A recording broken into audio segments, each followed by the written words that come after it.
Assalamualaikum warahmatullahi wabarakatuh. Alhamdulillah, alhamdulillah wa syukrillah. Wassalatu wassalamu ala sayyidina Rasulillah. Arsala rasulahu bil huda wa dinil haq liyuzhirahu ala dini kullihi walau karihal musyrikun. Amma ba'du. Yang kami hormati Bapak Sekretaris tingkat provinsi, Bapak-bapak kepala-kepala bidang yang sempat hadir pada malam ini, Bapak Koordinator Wilayah,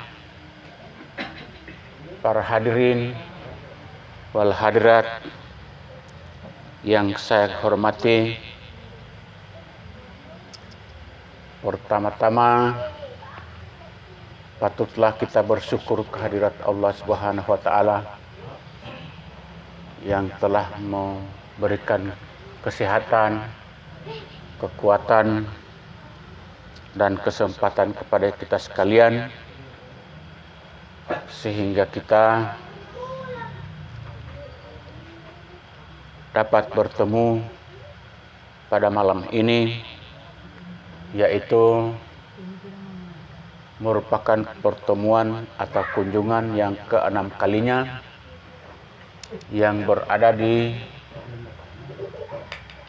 Kelurahan Botu, Kecamatan Dumburaya, Kota Gorontalo. Para pemirsa dan para pendengar di rumah dan di mana saja berada, wabil khusus para anggota-anggota yang tersebar di seluruh wilayah Provinsi Gorontalo, selawat dan taslim kita haturkan kepada junjungan Nabi besar Muhammad sallallahu alaihi wasallam beserta keluarga, sahabat,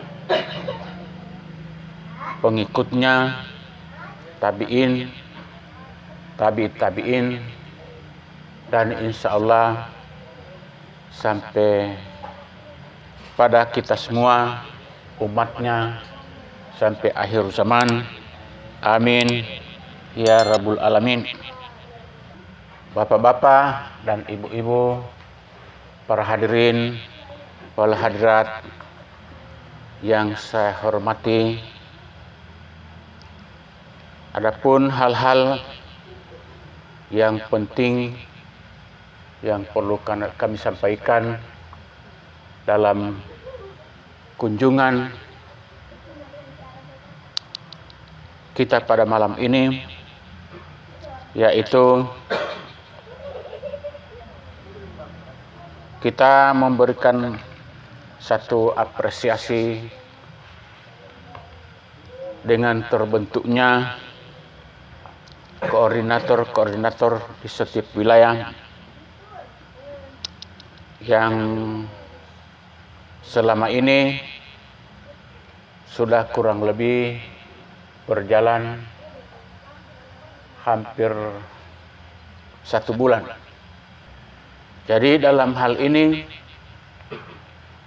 hal-hal yang perlu kita bahas bersama adalah sebagaimana komitmen kita bersama bahwa setiap wilayah harus punya gerakan untuk mempromosikan channel kita. Setiap wilayah harus memperlebar sayap kita, baik di lingkungan keluarga, di lingkungan teman-teman, dan di lingkungan handai tolan, menuju kepada tingkat kesuksesan kita yang kita harapkan bersama. Makanya saya sangat berharap bahwa pergerakan-pergerakan itu sudah sesegera mungkin kita laksanakan, yaitu yang sebagaimana program yang kita sudah sepakati bersama, bahwa program itu adalah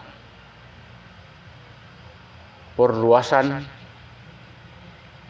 dan perpanjangan tangan kita dari setiap unit kerja ataupun di setiap wilayah, yang merupakan tujuan utama kita adalah peningkatan pemahaman agama kepada generasi-generasi menuju terciptanya sumber daya manusia yang terutama di bidang keagamaan. Jadi untuk menciptakan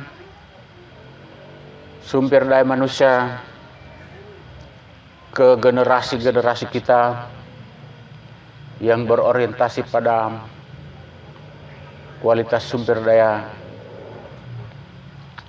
yang menuju pada pemahaman agama itu, bahwa di masing-masing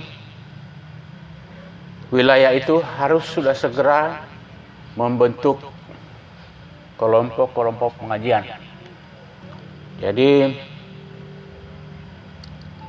merupakan bahan informasi bahwa sudah ada wilayah-wilayah tertentu yang belum bisa kami sebutkan wilayah mana, yaitu mereka sudah membentuk sekelompok ataupun dua kelompok yang berada pada mereka sendiri, yaitu pembelajaran pengajian dasar dan lanjutan.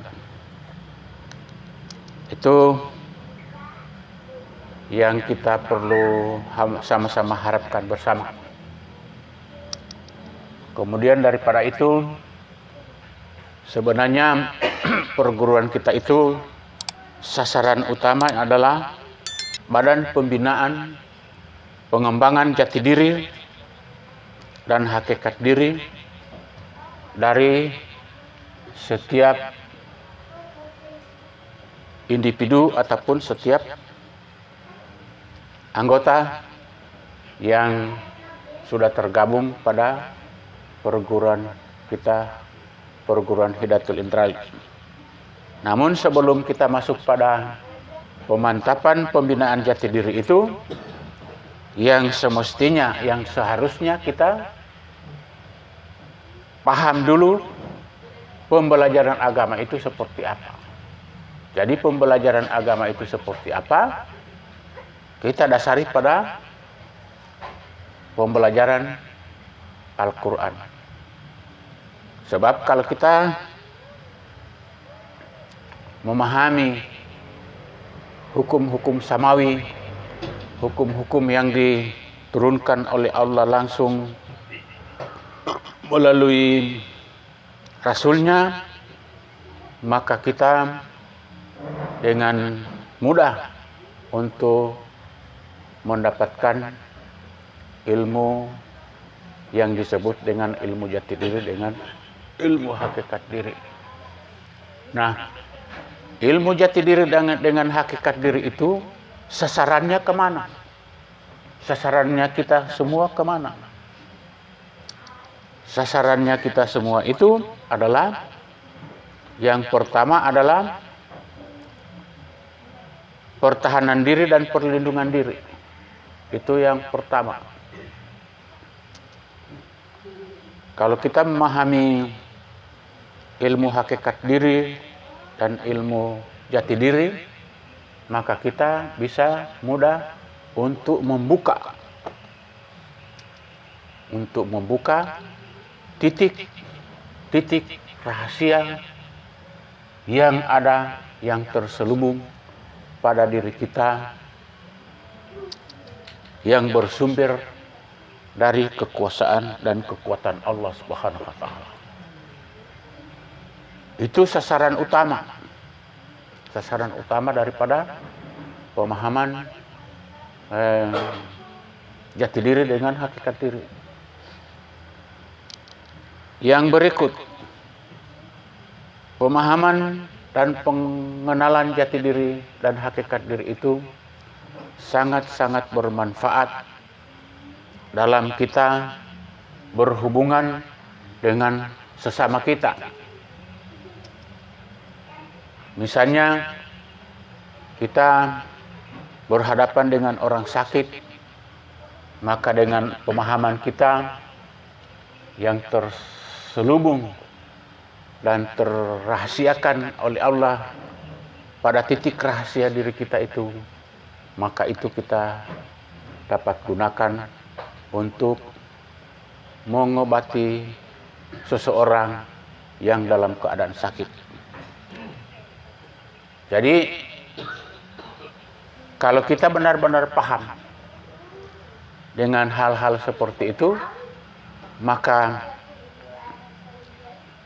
tidak seharusnya kita menggunakan obat dari rumah sakit. Kita tidak seharusnya menggunakan suntikan-suntikan.